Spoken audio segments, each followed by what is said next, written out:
There are three things that make up any Mario Kart game: the roster, the courses, and of course, the items.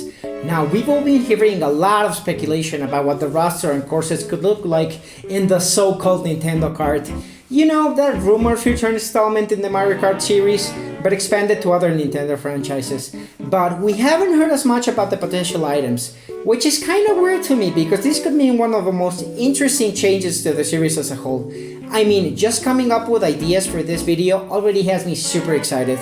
And to be honest, if we don't get a Nintendo Kart next, I'm gonna be very disappointed. Hey everyone, my name is Venti, and this is my list of items I'd like to see in a Nintendo Kart game. Let's get started! So let's start by talking about the elephant in the room, Pokemon. I think they're almost a guarantee if we do indeed go that Nintendo Kart route. So the question really is, which ones? Well, let's start the list with the pink balloon Jigglypuff. Now, she's famously known for putting anyone who hears her song to sleep, so that is how she would function here. You'd basically have two ways of using her. The first one, she would ride along you on the back of your cart while singing. There would be a bubble-like area around you that would put any enemies that enter it to sleep. This could be really interesting since falling asleep doesn't necessarily knock you out or put you in a full stop right away, but basically you'd lose control of your cart for a few seconds, so you'd want to put enemies to sleep inside a curve or near a cliff to really make it difficult for them.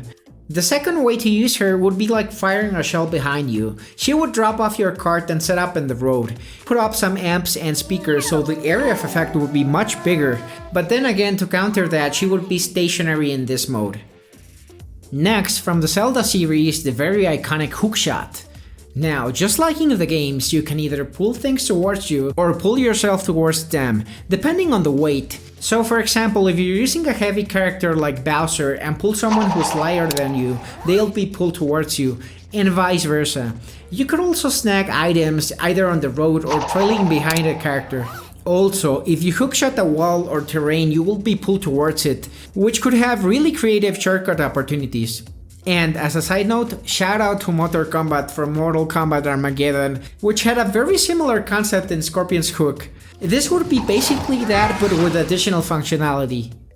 Now, from the Animal Crossing series comes our next item, which are the villagers. Now, these aren't the human ones which you play as, but rather the animal villagers you interact with in the AC series. Now, when you use this, all other players will get a villager talking to them about a random subject. Maybe they found a long-lost sock, or they are telling you about the importance of not missing leg day. Anyway, their dialogue box is gonna block a large portion of their screen, so you better be careful. Maybe even sometimes at the end of the dialogue, they could give you a clothing item like a hat or a sweater which you could wear for the rest of the race.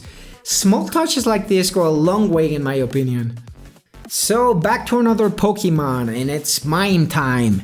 Yes, Mr. Mime has the ability to manifest invisible objects. I started thinking he could serve as a nice way to shield your cart, but then I thought something much more interesting. What if you left him on the tracks and he started doing his mimicry? So if you were approaching him, you would have to be on the lookout of what he is doing. Is he pulling something from his left, leaning against something on his right? You would have to identify where the invisible object is based on his mimicry to try to avoid it. If you aren't able to decipher it soon enough, well, you better hope you guess right or...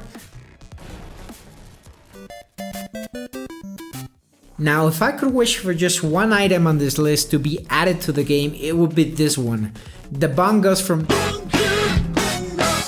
Now, for the uninitiated, Donkey Konga was like the guitar hero of the GameCube era, but instead of a guitar, you'd play on some plastic bongos that came with the game. So in here, the item would trigger a popular Nintendo song fragment to play. Then in typical rhythm game fashion, a track would appear with some incoming notes, so you'd basically have to jump to the beat of the song. Because with every note, a shockwave would shake the level, so anyone not jumping at that time would be caught up spinning. If you're the Bongos user, you can just ignore the notes, they won't do any damage to you. But if you do choose to jump on each of the notes, you'd get a boost from each one. Now, Nintendo has such iconic music that I would just love for an item like this to be in the game. So now for a really simple, straightforward one. Fruit from Animal Crossing. You can tail it just as you would a banana to shield yourself, or if you let it go, it would plant itself into a small sapling. Now, it would just stay there until someone gets near enough, and then... Surprise, motherfucker! It would send them flying. And as a bonus, it would stay there as a full-grown tree for some time, serving as an obstacle for the other racers. This is basically like a banana replacement, so it isn't as exciting, but basic items like this are necessary, and I believe a small twist like it staying a little longer makes it a bit more interesting while still not being super powerful. Moving on, we have one of the most powerful Pokemon in existence. At least that's what the salesman in Route 4 told me. It's the Scourge of the Sea, the ferocious Magikarp. What? You're not impressed? Well, basically, if you get this Pokemon and you use it while you're in the top half positions, nothing will happen. Well, it would just splash around and you'd feel really ashamed, I guess. However, if you're in the bottom half positions of the race, Magikarp will evolve into a Gyarados and trash forward in a frenzy while you ride it. Think somewhat of a mix of the speed and auto movement of a Bullet while trashing around like a piranha plant. I also really like the idea of representing a really cool aspect of the Pokemon games, which is of course evolution. Now this next one is pretty obvious. I can't really think of a better fit from the Splatoon series than literally ink on a wheel. Yeah, the Inkroller is an item I would definitely love to see added. So the Inkroller would basically attach to the front of your cart, giving you a slight speed boost and trampling anyone who gets in your way. Now you will of course leave a trail of ink behind you, who will slightly slow anyone who enters it and inks their wheels for a while, which will make them slippery, so drifting will be much more difficult. The ink color should reflect the character you choose, so red for Mario, yellow for Pikachu, pink for Kirby. Like I said before, little details like this add up. I have a question for you. What is scarier than an angry chicken? Well, a good dozen of them swarming you like angry bees, that's what. The Cucco from the Zelda series are some nasty poultry, and in Nintendo Kart you would drop them off behind you where they will casually walk around. Now, if anyone startles that Cucco by driving too close, he will call his flock, and he'd find himself quickly being barraged by an angry feathery storm. Now, this will cause you to be pushed randomly from left to right depending on the angle of the Cucco's attack. They will be attacking you for around 10 seconds or until you manage to bump into somebody else, in which case the Cuccos will switch targets and restart their attack. So another 10 seconds must pass for them to chill out or until somebody bumps into the Cucco cloud again. Now for the next item we have the reality shifting virtual Pokemon Porygon. If you summon him, he would disrupt your opponent's perception using his move Trick Room. Now, this would mean that your opponents could have their screen inverted, upside down or left or right, but since this is a perception trick, you'd have to be careful because left on the controller may not be left on the screen. Now, this wouldn't necessarily slow down anyone, but trust me, based on Smash Bros, I know way too good how difficult it is to react when somebody inverts your controls using the weird mushroom thingy with feet. Now for another basic item, the Star Rod from the Kirby series. You would be able to use it multiple times to throw stars forwards or backwards. Now trying to think of a small twist to make it a bit more interesting, maybe you'll be able to charge it by holding down the button and throw bigger, faster stars. Although just like the Boomerang or Fire Flower, the hits would be on the weaker side, but you'd be able to use it repeatedly. Although pretty basic, I think the charging and aiming at the same time will make it a little bit more fun and engaging. Now, I really struggled with coming up with something from the Star Fox series. It's just too sci-fi for the Mario Kart vibe. I believe Fox is going to definitely be a playable character, and maybe even Falco, so that leaves us with, of course, Peppy. You'd have a Star Fox communicator, and if you use the item, Peppy will call you and tell you to Do a barrel roll! Yes, the most iconic Star Fox line ever. This will make our card just like the Artwind spin immediately. Now, for those not in the know, the infamous barrel roll reflects projectiles, so any shells or other nasties coming our way can just go back to whence they came from.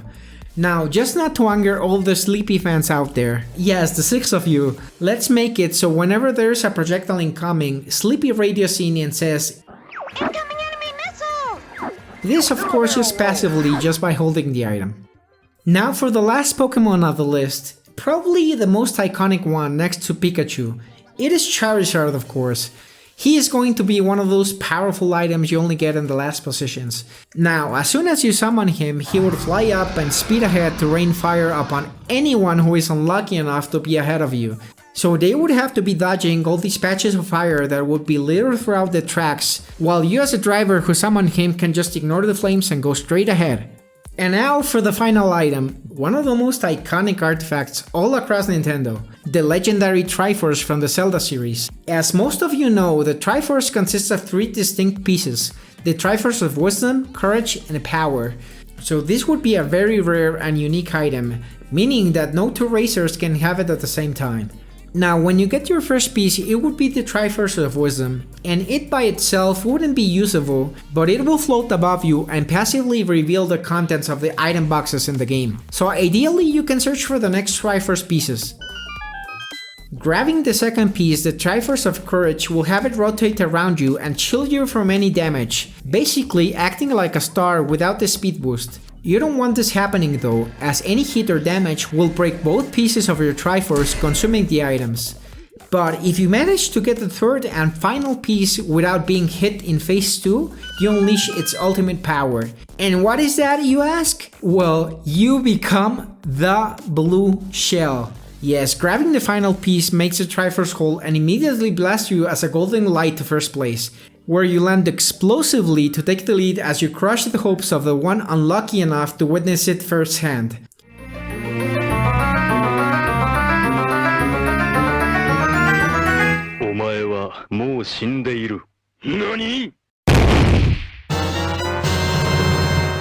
Now, I believe this would have to be balanced in both rarity to get the pieces and in easiness to destroy the incomplete Triforce.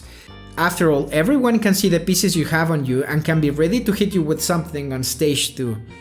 Now, of course, this would completely replace the blue shell, and the effect is so powerful that it shouldn't happen every race. Maybe once every cup, so it adds to the cool factor, unlike the blue shell, which happens very often.